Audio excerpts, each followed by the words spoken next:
retournons d'abord au Bernabéu avec nos envoyés spéciaux Benjamin Da Silva et Omar Da Fonseca. Tremblement de terre du côté des Madrilènes. Qu'est-ce que c'est fort du côté catalan? Très fort. Très très fort, Omar, ce que le Barça a fait aujourd'hui. On s'interrogeait parfois sur le style de jeu, la façon de faire, mais la manière de jouer et de gagner de cette manière-là, ça va marquer évidemment les esprits. Ça va donner encore plus de confiance aux partenaires de Lewandowski.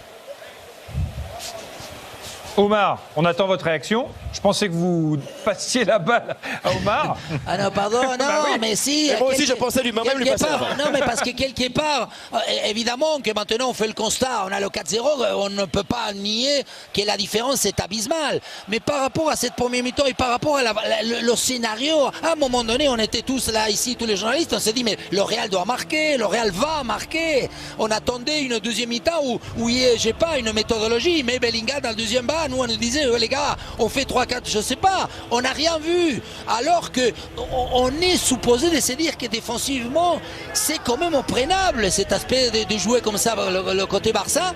Et ensuite, voilà, le reste, le côté talent aujourd'hui, la victoire a été séduite par le talent de tous les joueurs de Barcelone qui sont fantastiques lorsqu'ils ont la possibilité de s'exprimer.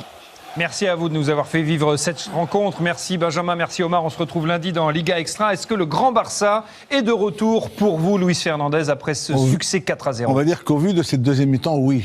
On les a sentis en premier mi-temps, en essayant de contrarier, d'embêter, un peu de freiner un peu cette équipe du Real. Mais en deuxième mi-temps, on les a sentis accélérer. Il y a vraiment une nouvelle formule, une nouvelle méthode de cet entraîneur qui est en train de prendre ses marques. Et quand on les voit jouer de la sorte, on voit aussi bien défensivement ces 4 défenseurs, ce milieu de terrain et ses attaquants réaliser de belles choses. Parce que là, quand on les voit mettre 4 buts au Real de Madrid, bon, c'est vrai qu'en premier mi-temps, le Real, il a eu aussi des situations intéressantes. Mais le Barça, sur cette deuxième mi-temps, bravo, chapeau à cette équipe et je crois qu'elle est partie pour aller chercher ce titre de champion d'Espagne. On va voir les 4 buts inscrits aux questions à l'entraîneur Luis Fernandez. Ça ressemble un peu à une leçon tactique quand même, à ce qu'on vient de voir. Non, mais je te dis que cet entraîneur allemand, depuis qu'il est arrivé, il a mis un système, une animation en place. Une défense assez haute, en allant presser l'adversaire, en essayant de les faire un peu déjouer, et ça marche remarquablement bien. Et avec très peu de temps, il a récupéré les 4 de l'équipe après l'Euro. Mais c'est efficace, et puis après, bon, je te disais, la dernière fois quand il a fait un turnover,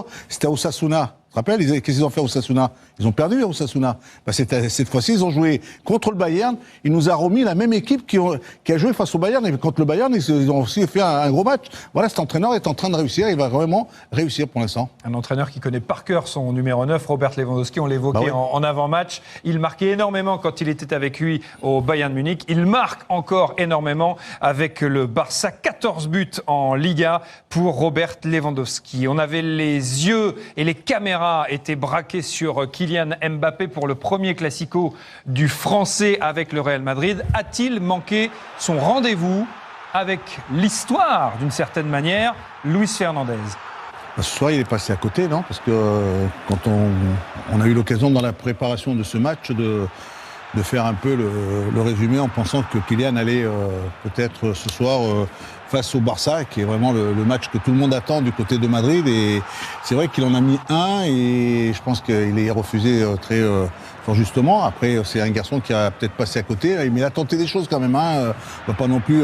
Ils sont 11 sur le terrain, il n'est pas le seul. Il est passé à côté, comme Vinicius et comme d'autres de ses coéquipiers. Mais voilà, c'est un Kylian Mbappé qui n'était pas en réussite ce soir. Voilà. Sony. Oui, mais c'est là où on demande, quand on parlait d'avant la rencontre avec Morientes sur l'interview, on parlait d'un joueur de talent de Mbappé, c'est qu'on attend beaucoup plus. On attend qu'un joueur, quand il est autant hors jeu, trouver une solution pour ne plus être hors jeu. Et c'est là où je reviens un peu, c'est qu'il était hors jeu beaucoup de fois, il n'a jamais trouvé une solution pour ne plus être hors jeu. Et combien de fois il était hors jeu, John? Sanctionné pour 8 fois.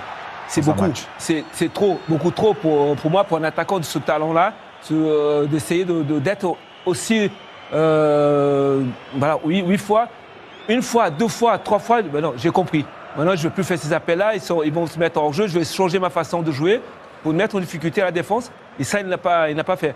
Je pense qu'il a complètement raté son rendez-vous. Est-ce que les jours à venir vont être difficiles pour Kylian Mbappé au Real et à Madrid? Il va falloir assumer, tu sais, ce lycée, quand on joue au Barça ou quand on joue au Real de Madrid, sur ce genre de de match, on les attend énormément. Il leur faut absolument réussir à montrer qu'ils sont vraiment, qui montrent des différences, qui sont vraiment dans un, on va dire, avec leur jeu en venant.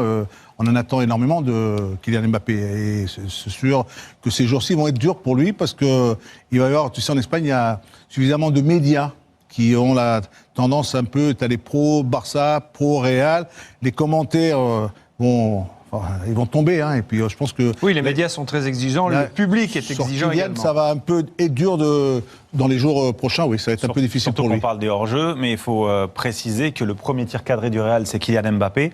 On est à la 71e minute. Quand on s'appelle le Real ou encore Kylian Mbappé, ça fait tâche. Le Barça qui semble parti pour remporter le titre cette année. Vous avez vu que la dernière fois que le Barça s'est imposé au Bernabéu 4-0, c'était il y a 2 ans. À l'issue de cette saison, c'est le Real qui avait été champion d'Espagne. Pourtant, tout n'est donc pas joué. Le match retour se disputera en Catalogne le 11 mai prochain lors de la 35e journée. Ce sera peut-être le match du titre en Espagne. En tout cas, Vinicius n'a rien pu faire contre le Barça ce soir. Le futur Ballon d'Or, le sacre lui semble promis, dormait un petit peu. Il n'a pas été tranchant suffisamment en tout cas, et il n'a surtout pas été décisif comme il aurait dû l'être, tout comme Kylian Mbappé. Oui, mais surtout ce qu'on a vu contre le Bayern, et là, ce soir, on est un petit peu déçus parce que Vinicius, c'est le même exemple que Mbappé. On attendait quand même un joueur qui fasse la différence, qui va marquer des buts et qui met en difficulté le Barça. Il l'a pas fait.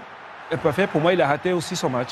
C'est insuffisant de la part d'un tel joueur, d'un tel champion qui a brillé cette semaine sur ce en match. Ligue des Champions. Oui, non, mais je sais, il sera certainement, mais il a eu son occasion, il a eu sa situation quand on le voit rentrer dans une surface sur celle-là. Celle-là, pour moi, c'est une occasion, une grosse occasion pour Vinicius. Il en a eu 2 dans le match à Vinicius, pas plus, 2 tirs pour lui. Après, il a eu un client aussi, parce que Jules Koundé a fait un sacré match de son côté, messieurs. Ils sont bien. Jules est en train de réaliser une grosse saison. Jules Koundé, à ce poste-là, d'arrière droit, arrière latéral. Je le dis systématiquement, je n'étais pas fan de Jules Koundé à ce poste d'arrière droit. Là, je le vois réaliser de match en match des prestations intéressantes, pas que défensivement.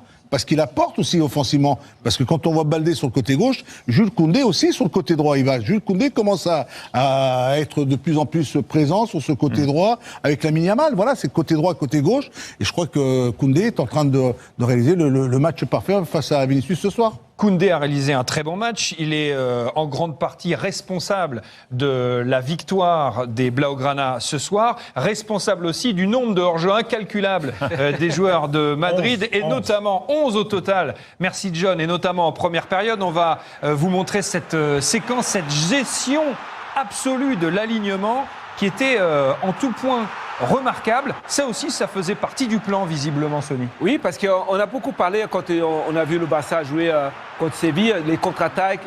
Est-ce que le Barça va jouer de cette façon-là contre le Real? Mais ils ont joué. Ils ont joué très haut, ils ont joué parce que ça marchait. Quand vous avez confiance dans son entraînement, vous avez confiance dans cette ligne, et regardez, les joueurs, ils jouent les uns par rapport aux autres. Il n'y en a pas un qui va avancer sans regarder ce qui se passe. C'est tout à travailler. Vous pouvez travailler. Et ça, quand il n'y a pas de... Voilà, vous jouez contre Vinicius, vous jouez Mbappé, c'est des joueurs qui vont très très vite. Cette prise de risque-là, il faut être sûr de ce que vous faites. Et c'est exactement ce qui s'est passé. C'est pas 45 minutes, c'est 90 minutes à jouer comme ça. Oui, 90 minutes, parce que ça c'est pas l'entraînement pour faire pour un mi-temps, c'est fait tout pour tout le match. Il y a une image là, Sony, c'est celle de Koubarsi.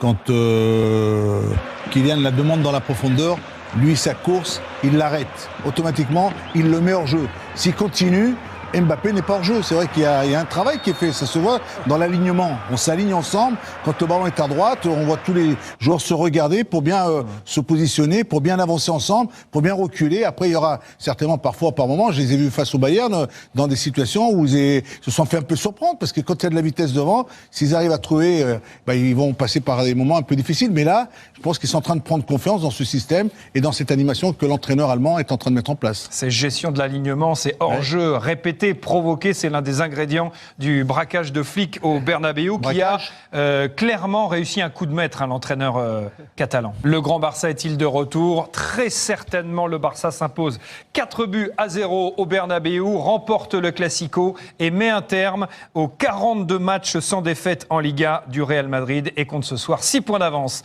en tête du classement du championnat d'Espagne. On reviendra très longuement sur ce Classico après-demain, lundi, dans Liga Extra avec Omar Da Fonseca et Benjamin Da Silva. Liga Extra spécial Classico.